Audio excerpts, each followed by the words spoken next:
नमस्कार विद्यार्थी मित्रांनो, स्पर्धा परीक्षा गाईड या आपल्या यूट्यूब चॅनलवर तुम्हा सर्वांचं मनापासून स्वागत आहे.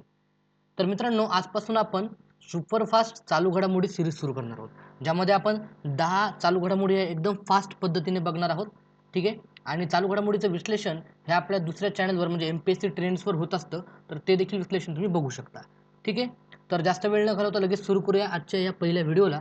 आणि बघा, पहिला प्रश्न आहे, कोणत्या देशाच्या पंतप्रधानांनी एक दिवसासाठी आपले पद त्यागले आहे आणि गर्ल्स फेक ओव्हर मोहिमेअंतर्गत 16 वर्षाच्या मुलीला आपले पद दिले आहे?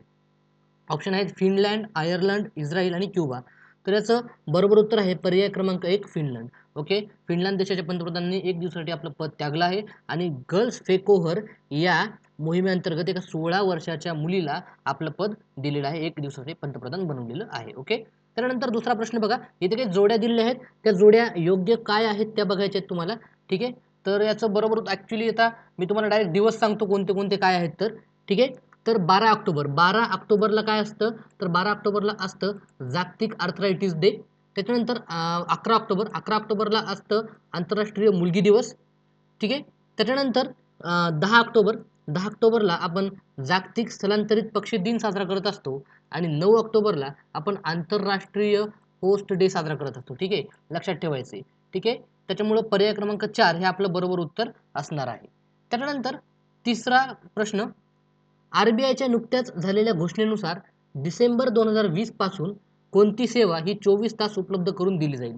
तर बरोबर उत्तर आहे पर्याय क्रमांक 3 RTGS. RTGS ही सेवा डिसेंबर 2020 पासून काय करण्यात येणार आहे, तर 24 तास उपलब्ध करून दिली जाणार आहे. ठीक आहे.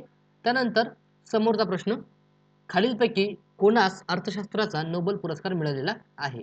तर बरोबर उत्तर आहे पर्याय क्रमांक 3 वरील दोन्ही. वरील दोन्ही म्हणजे कोण, तर पॉल आर मिलग्रोम आणि रॉबर्ट टी विल्सन या दोघांनाही हा अर्थशास्त्राचा यावर्षीचा 2020चा पुरस्कार मिळालेला आहे. ठीक आहे. त्यानंतर समोरचा प्रश्न आहे, नुकतेच माजी मुख्य न्यायाधीश न्यायमूर्ती के उषा यांचं निधन झाले, तर त्या कोणत्या राज्याशी संबंधित होता किंवा त्यांचा कोणत्या राज्याशी संबंध होता? तर बरोबर उत्तर आहे पर्याय क्रमांक 4 केरळ. ठीक आहे. तर ज्या न्यायमूर्ती के उषा यांचं निधन झाले त्यांचा केरळ राज्याशी संबंध होता. 2000 ते 2001 या काळामध्ये त्या केरळ राज्याच्या काय होत्या, न्यायाधीश राहिलेल्या आहेत. ओके. त्याच्यानंतर समोर, मुख्यमंत्री सौर स्वयंरोजगार योजना कोणत्या राज्यातील सरकारने सुरू केली आहे?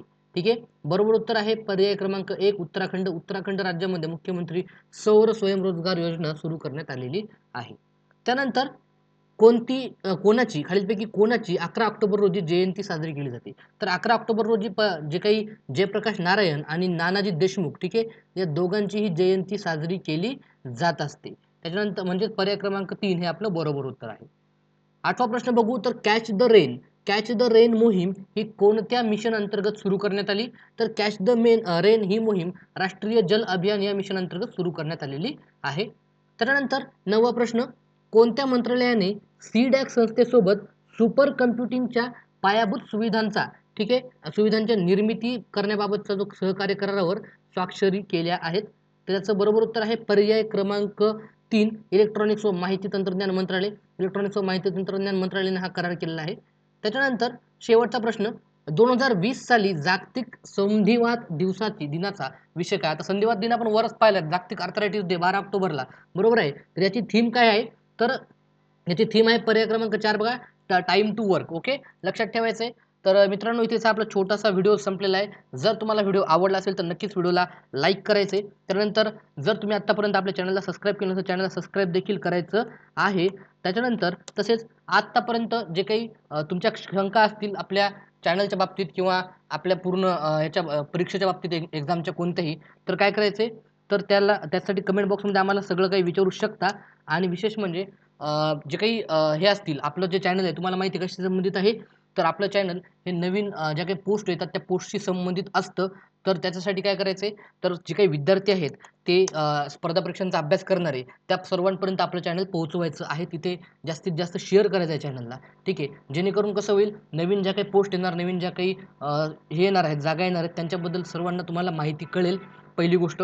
दुसरी गोष्ट, याच चॅनलवर आपण अशाच 10 डेली चालू घडामोडी लवकरात लवकर कव्हर करणार आहोत आणि अजून एक छोटीशी सिरीज सुरू करू, ती म्हणजे MCQची. ओके, MCQची सिरीज लगेच सुरू होईल. याच पद्धतीने असणार आहे, एकदम साध्या सोप्या आणि सरळ भाषेमध्ये.